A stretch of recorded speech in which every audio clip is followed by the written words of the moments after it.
दोस्तों नमस्कार। मैं श्यामनाथ यादव मिटकरवादी। यह एक पोस्ट है पेट्रोल और डीजल लेकर। तो इसका लेख है, पेट्रोलियम मिनिस्टर हरदीप पुरी कह रहे थे कि तेल कंपनियों को हर दिन 1000 करोड़ का नुकसान हो रहा है। और एक रिपोर्ट है इसमें, ये रिपोर्ट कह रही है कि उनको तो 41% का मुनाफा हुआ है। ये कहना है उमा शंकर सिंह, वरिष्ठ पत्रकार हैं। ये देखिए पोस्ट, आप लोग देखिए, देख लिया। ये हाल है। हैं पेट्रोलियम मंत्री, और क्या हो रहा है जैसे लग रहा है इनको पता नहीं। उधर लाखों करोड़ों रुपए ये कंपनियां कमाई हैं जनता से, और बावजूद कि पेट्रोलियम मंत्री हैं हरदीप पुरी, और ये कह रहे हैं 1000 करोड़ का घाटा प्रतिदिन हो रहा है। दूसरा देखिए आप लोग, मोदी जी अपने खरबपति उद्योगपति मित्रों से कहिए कि वो अपनी दौलत में से कुछ त्याग करें। बात सही है। हर बार देश का आम आदमी, मिडिल क्लास ही क्यों आपकी चक्की में पिसा जाए। ये कह रहे हैं अरविंद केजरीवाल, आप प्रमुख हैं, ये भी देखें आपने। बात सही है। ये समय पहले के समय में लोगों के विचार कुछ अलग थे। आज के समय में लोगों के विचार कुछ अलग हो गए हैं। जैसे अब देखिए, ये हैं मेजर बख्शी। ये क्या कह रहे हैं कि जूते चाटने की आदत हो गई।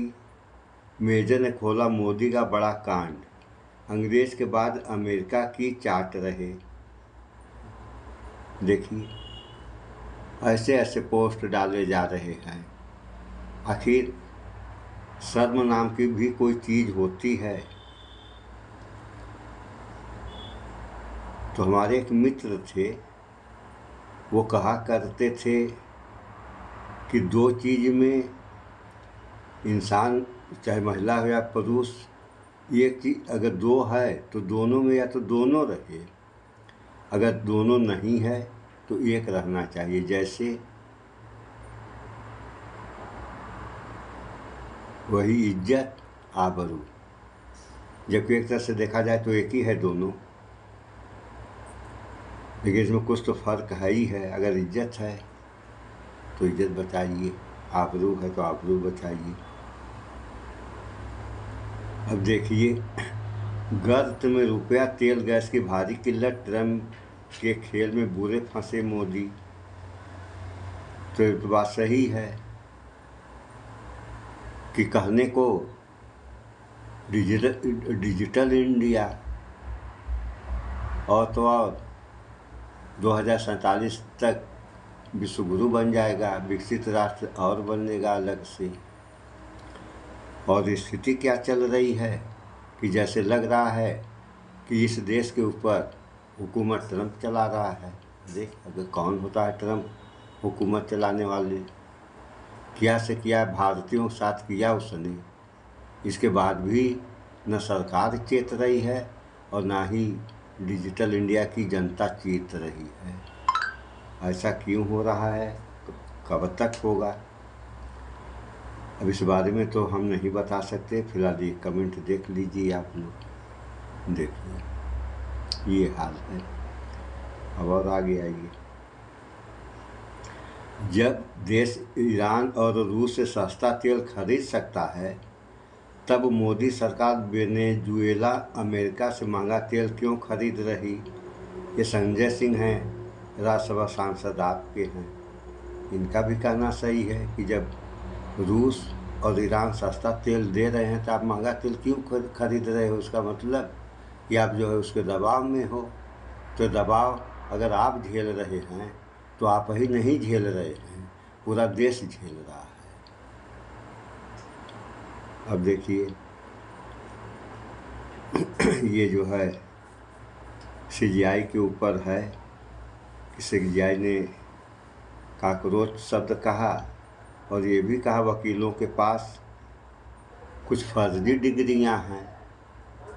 तो इसका लेख है 35-40% वकीलों के पास मोदी जैसी डिग्री है, जज ने पकड़वाया। देखिए है ना। तो जब डिग्री नहीं रहेगी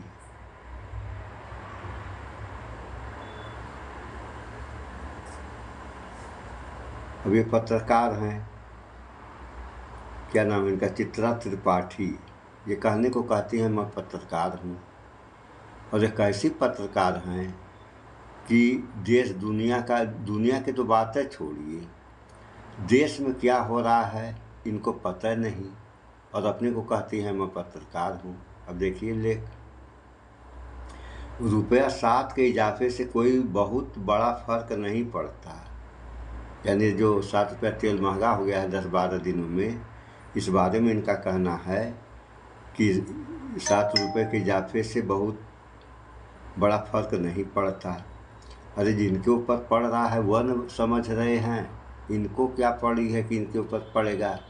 ये तो खुद करोड़ों अरबों में खेल रही हैं, तो जो करोड़ों अरबों में खेल रहा है उसको क्या फ़र्क पड़ने वाला। अरे फ़र्क तो उसको पड़ रहा है जो 80 करोड़ जनता है। ये पीएम मोदी का कहना है, हम नहीं कह रहे हैं कि 80 करोड़ जनता 5 किलो राशन के भरोसे जीवित है जिस देश में, उस 80 करोड़ जनता से पूछा जाएगा तो वो न बताएंगे कि फ़र्क पड़ रहा है या नहीं फ़र्क पड़ रहा है। अब नीचे का लेख देखिए, यही जो कह रही हैं इस बारे में इनका कहना है कि स्टूडियो से बाहर निकलकर जनता के बीच जाकर कहो ये बात, पता चलेगा कि इसको कितना फ़र्क पड़ता है। ये कहना है मंजूर कार्टूनिस्ट हैं इनका। अब ये भी देख लीजिए आपने, तो बात सही है।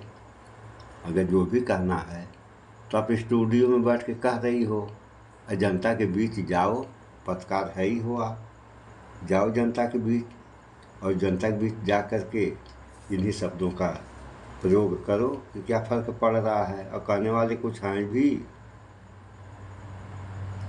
कहते 500 रुपया लीटर हो जाएगा डीजल पेट्रोल, कोई फ़र्क नहीं पड़ेगा। अरे भैया बात सही है, तुम्हारे ऊपर फ़र्क नहीं पड़ेगा, तुम उस लायक हो। तो जो जैसा है वह अपने ही जैसा सारे लोगों को समझे, ये कैसे हो सकता है। अरे भाई कोई दाल चावल रोटी सब्जी अच्छे खाना खा करके सो रहा है, कोई चटनी रोटी खा के सो रहा है, तो दोनों समान हो गए? कैसे समान हो गए। कोई 4 चक्का से चल रहा है, किसी के पास 2 चक्का नहीं है, साइकिल रखा है, अगर टायर खराब होगा तो टायर बदलने के लिए एक हफ्ता पहले से उसको सोचना पड़ता है कि टायर कैसे बदलूँगा। लेकिन है क्या, कहावत है पूर्वांचल में, लोग कहते हैं जो जैसा रहता है वो सारे लोगों को अपने ही जैसा समझता है। यानी अगर आदमी अमीर है तो उसके समझ में ये आएगा कि सारे लोग अमीर हैं, गरीब है तो उसके भी यही समझ में आएगा कि सारे लोग गरीब हैं। तो होता क्या है, जो जैसा रहता है वैसा ही सारे लोगों को समझता है कि ये भी मेरे ही जैसा होगा। तो अब एक और देखिए, मैं उस देश में रहती हूँ, ये कहना प्रियंका भारती ये हैं। इसके ऊपर हरा रंग भी लिखा हुआ, हरा रंग प्रियंका भारती, ऐसा लेख है। तो मैं उस देश में रहती हूँ जहाँ हार्वर्ड यूनिवर्सिटी से पढ़ा नेता पप्पू कहलाता है और चौथी फेल को विश्वगुरु कहा जाता है। अब नीचे लिखा हुआ हरा रंग प्रियंका भारती, तो यह भी देख लें आप लोग, देखिए देख लिया आप लोगों ने, ये हाल है। तो ऐसे पोस्ट पीएम मोदी के ऊपर लोग लिख रहे हैं या कह रहे हैं, तो उसके कर्म अच्छे करने चाहिए। अगर इंसान अच्छा कर्म कर रहा है जो भी है, अरे कोई ज़रूरी नहीं होता है कि पढ़ा ही आदमी चालाक होता है, अनपढ़ भी चालाक होते हैं। हाँ, ये बात भी है कि ऐसा लेख भी मिलता है कि अनपढ़ मनुष्य पशु समान। तो बात ये भी है कि संगत से गुणावत है, संगत से गुण जात। तो अगर आदमी पढ़ा लिखा नहीं है और अच्छे लोगों की संगत है तो उसके अंदर गुण अच्छे हो जाएंगे। अब इतना बड़ा देश है और इतनी बड़ी आबादी, अब प्रधानमंत्री या जो भी मंत्री हों, जैसे प्रधानमंत्री हैं, वित्त मंत्री हैं, कृषि मंत्री हैं, किसी भी प्रकार के मंत्री हैं, अगर केंद्रीय मंत्री हैं तो उनका रोल पूरे देश के ऊपर लागू होता है।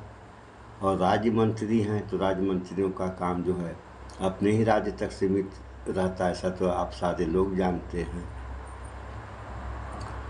तो मंत्री ऐसे लोगों को बनाया जाना चाहिए जो मंत्री जिस क्षेत्र का है उस क्षेत्र की उसको जानकारी हो। जैसे अगर वित्त मंत्री है तो वित्त मंत्री उसी आदमी को बनाना चाहिए जो अर्थशास्त्री हो।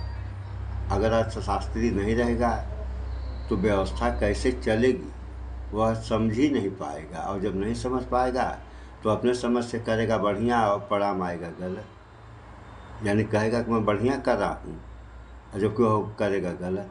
ऐसा होता है क्योंकि वो पढ़ा लिखा तो है नहीं। तो जब वो पढ़ा ही नहीं तो उसको जानकारी कैसे होगी। तो यही सब है। तो सुधार होगा, कैसे सुधार होगा? जब जनता जागरूक होगी, शिक्षित होगी, तब न सुधार होगा। और पढ़ना लिखना है नहीं, गाने बजाने में मस्त हैं। यानी अब गए थे कनाडा, पीएम मोदी, वहाँ पे मोदी मोदी मोदी मोदी, इसके साथ में ढोल नगाड़े बज रहे हैं, आरती उतारी जा रही है। अरे ऐसे विकास होगा? विकास करना है तो नाम का ढोल थोड़ी पिटवाया जाता है, कर्म का ढोल पिटवाया जाता है। ऐसा कर्म करो कि जनता खुद ही ढोल पीटने लगेगी। जैसे आज के समय लगभग जो भी पूर्व प्रधानमंत्री रहे हुए हों सारे लोगों की, अब तो जो हैं उनकी भी और जो नहीं है लगभग, तो जहाँ तक हमारा अनुमान है अगर कोई होगा तो शायद ही एक दो होंगे, नहीं तो सारे तो गुजर गए हैं। तो उन सारे लोगों का जो है ढोल पीट रही है जनता। अब वही मनमोहन सिंह पूर्व प्रधानमंत्री थे और अर्थशास्त्री भी थे। तो बीजेपी वाले भी कहते हैं कि मनमोहन सिंह की नीतियों पे चलना चाहिए। तो मनमोहन सिंह की नीतियाँ अच्छी थी तब न ऐसा लोग कह रहे हैं। तो यही सब है। तो इन सब बातों को विचार करें आप लोग, भाईचारा बना के रहें। इस वीडियो में इतना ही। स्वच्छता अपनाएं, शुद्ध खाएं, स्वस्थ रहें, शिक्षित बने। जय विज्ञान, जय संविधान। नमस्कार।